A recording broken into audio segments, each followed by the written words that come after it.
Kemudian syaitan ketika menggoda, dia tidak jauh-jauh, dia dekat dengan kita. Bahkan saking dekatnya, dia mengalir dalam tubuh manusia seperti aliran darah. Kata Nabi SAW, "Inna syaitana yajri min bani Adam majra dam."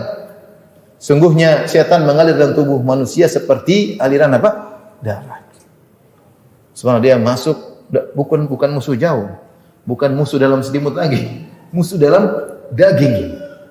Musuh dalam darah dan daging.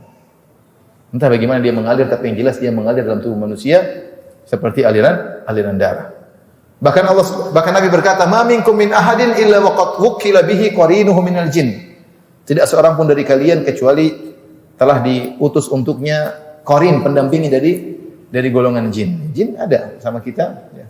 Siap menggoda kapan saja. Jadi setan itu bukan berarti cuma di sudut rumah, lantai 2, enggak. dalam diri kita. Siap menggoda kita kapan saja. Kemudian yang berikutnya yang menjadikan setan sangat berbahaya, yang dia goda adalah qalbu kita. Alladzi yuwaswisu fi sudurin nas, yang bisik-bisikin hati manusia. Ya.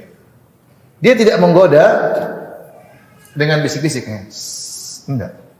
Bisiknya langsung ke dalam ke qalbu. Kalau dengar setan aja. Dasar setan. Kalau dia ngomong kita tahu, tapi dia enggak masuk dalam hati, kita enggak tahu. Kita pikir itu ide kita pikir ini adalah pola pikir kita, ternyata setan. Itu ilham dari setan. Setan membisikin. Di antara hal yang menarik, ini saya sering cerita, pernah saya sama Ustaz Abu Sa'ad rahimahullahu taala. Beliau meruqyah seseorang yang orang itu kemasukan jin, dan dia kemasukan jin gara-gara baca ayat kursi 7.000 kali dalam waktu 7 hari. Ayat kursi yang harusnya mengusir setan, mana karena situ kita tanya dia. Kalau nggak salah dia seorang mahasiswa. Ustaz Abu Sa'ad rahimahullah ketika meruqyah saya menemani beliau. Di antara kelebihan orang ini, dia bilang, "Kenapa kau?" Saya punya kelebihan Ustaz, saya bisa tebak isi hati manusia. Saya bilang nggak mungkin. Nabi tidak tahu, kok bisa tahu? Enggak, saya bisa tahu. Akhirnya ketika kerasukan, kemudian jinnya berbicara, intinya saya tanya, gimana kok bisa? Saya ingin tahu aja, kepo ini, kepo. Saya bilang, kenapa kok? Nggak mungkin, kok nggak mungkin tahu? Saya bilang sama jin tersebut, nggak mungkin tahu sini. Bagaimana kok bisa tahu? Jadi rupanya orang ini, dia misalnya membuka, misalnya ada 5 benda, terus dia bilang sama temannya, kamu pilih nomor yang berapa? Nggak usah bilang. Misalnya ada benda nomor 1, nomor 2, nomor 3, nomor 4, nomor 5. Kamu pilih nomor berapa? Nggak usah bilang saya akan tebak. Benar, ketika dia ngelihat hati. Coba kamu fokus pilih nomor mana? Akhirnya dia fokus pilih nomor 4, tapi dia nggak usah bilang. Terus saya bilang, nomor 4 kan? Kok bisa tahu? Itulah dia bisa tahu isi hati manusia cuma sekedar itu. Saya tanya sama jinnya, kok bisa? Kata jinnya, begini Ustaz, jadi saya bisik-bisikin, nomor 4. Ini kenyataan maksudnya. Tapi jin pendusta ya. Tapi maksud saya, jadi terkadang ketika iblis menggoda dalam hati seorang, dia merasa itu ilham dia merasa itu pola pikir, ternyata iblis, syaitan yang memberikan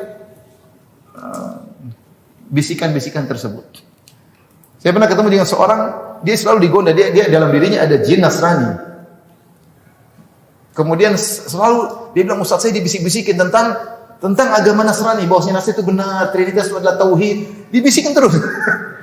Ada jinnya bisik-bisikin, bukan bisikin suara. Kalau bikin suara kita bisa kabur, kita bisa style murotal, selesai. Enggak, tapi dia langsung dalam hati, langsung dalam pikiran. Menunjukkan bisikan iblis sangat berbahaya. Akhirnya orang punya akidah macam-macam. Ada yang nekat di pinggir pantai akhirnya tenggelam. Kenapa bisa begitu? Ada yang bisikin. Ini bahayanya iblis langsung masuk ke dalam qalbu sanubari manusia, dan qalbu manusia, sanubari manusia itulah yang menentukan iya dan tidak. Ada khilaf di kalangan para ulama atau ada pendapat. Sebenarnya akal itu tempatnya di mana? Ada yang mengatakan akal tempatnya di otak ya. Ada yang mengatakan akal tempatnya di sanubari, di qalbu.